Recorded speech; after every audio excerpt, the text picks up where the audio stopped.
Hi, my name is Sean Chan, founder of Eyes for Everest. When we came to the Kunde hospital back in 2013, there was some donated glasses, a vetometer, and a very broken trial lens set from 1966. Kami Temba told us that there was kids that couldn't see the board, so we tried to use that afternoon to teach the Sherpas basically how to measure the power of the glasses, how to use the trial lens set. But we knew basically in that afternoon that more had to be done. Initially, when we came back to Australia, I told this story to a few big organizations. Most people wasn't really interested, and I actually took a friend to tell me that I had to be the person to start something. So we did. I'm quite lucky that through pursuing this journey that we met lots of people who had skills in many different areas. They don't teach you how to make a charity at university. So I couldn't have done it without them as well. Um, in our first iCamp 2014, there was about 4 of us, 3 optometrists, 1 pharmacist, and we were able to get enough sponsorship, about $2,200, and that gave us enough for some Eyecare equipment.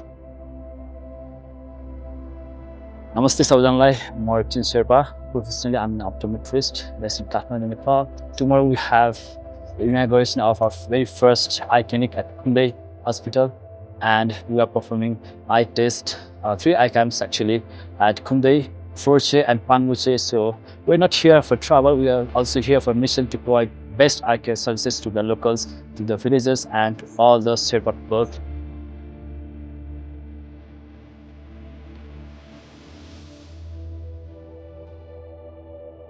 When we went to the hospital, one of the optometrists got sick, so there was only 2 optoms, 1 pharmacist, and we had to see 152 patients.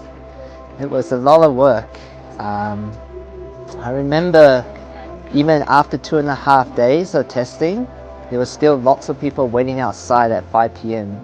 And a lot of them were kids. Some of them had walked 3 to 4 hours to see us, and now because of us, they had to walk home in the dark. When we came back for our second iCamp in 2015, there was a lot more volunteers, a total team of about 13 people. And I quickly realized on that trip that one person trying to organize such a large group was actually quite difficult. So difficult that when I got to Nanshe, I was altitude sick. That particular trip taught me that we needed to create a system so that we could delegate tasks to different people, because there are aspects of the iCamp that is quite repetitive that we could teach other people to do. So that was the time we started thinking about the first Eyes for Everest committee. The committee has a very important role in running our trips. Hi, I'm Myra. I'm an optometrist who's based in Canberra at the moment. 2017, I finally had a chance to go to one of the trips to the Everest Base Camp, and it was just amazing to be able to do the trek as well as just provide the eye care and give back to the community. So when Sean approached me in 2020 to join the committee, I was a bit dubious about what I could do in the committee, but at the same time I was excited about what Eyes for Everest could do as well. So I did end up joining the committee, and as a committee we helped Sean with sort of the day-to-day activities of the charity, including the finances, working on projects, and also organising the iCamps. Hello, my name is Lisa, and I'm one of the 2023 volunteers for the Eyes for Everest team. So one of the clinical cases that sticks out to me was a lot of cataracts that I had seen in my time here, which is not unexpected seeing how close to the sun we are with the altitude. One of the significant cases that I noticed was this one lady, worse than 680 vision in one of her eyes, hadn't had an eye test for more than 10 years. When I had a look inside, terrible mixed cataracts, nuclear cortical, and PSC. Something that I did pick up as well was some macular scarring in the back. So with that, we were able to set her expectation, help her to understand what was happening with her eyes. We told her where to go and how to get the cataract surgery done. And hopefully from there, we can get her seeing much more better, even if it's just eccentric fixation. So it really goes to show the impact that Eyes for Everest has on the people of Nepal.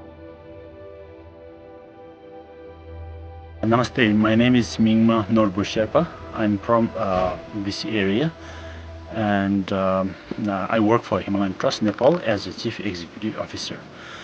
I met Eyes for Everest Chairman Sean Chang in 2018, and he was doing lots of eye camps in the Kumbh region in coordination with Himalayan Trust and Kunde Hospital. And then we thought it's a very awesome program that is so important and useful for the people and the community here. So we wanted to organize the ICAM every year, and that's why we coordinated Eyes for Everest, and now I'm very happy that Eyes for Everest has been supporting our Kunde Hospital Eye Clinic.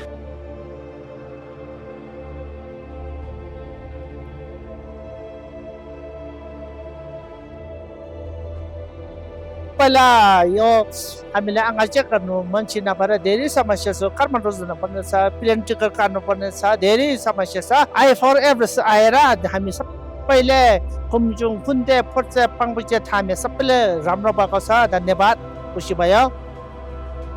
I'm sure that this eye clinic will help all these Kumbh people and villagers, also the mountaineering people, to keep their eyes safe and see the world in a better way.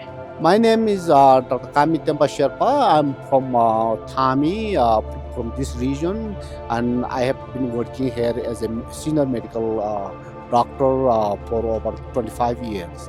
I first met Mr. Sean in December 2013, and as he was a qualified optometrist, and we had a long chat about how to solve the problem that we have here, especially the refractory error. And as we all know, uncorrected refractory error is a major preventable visual impairment and disability among the children. And Nepal is no different, and it is even more serious in this remote part of the regions.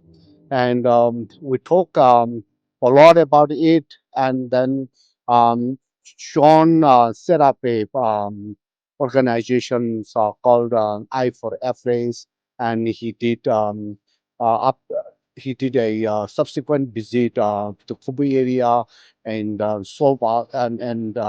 supported us to solve the problem. Now this year, we set up the primary eye clinic here in Kunde, and that has been, we all know that, and we all believe that this will solve the problem in the future. I think, yeah, forming this charity has been a lot of challenges, but also we met a lot of people which helped join the pieces to make this all possible. You know, I can't, yeah, to name them all would be impossible, but I'm forever grateful to them.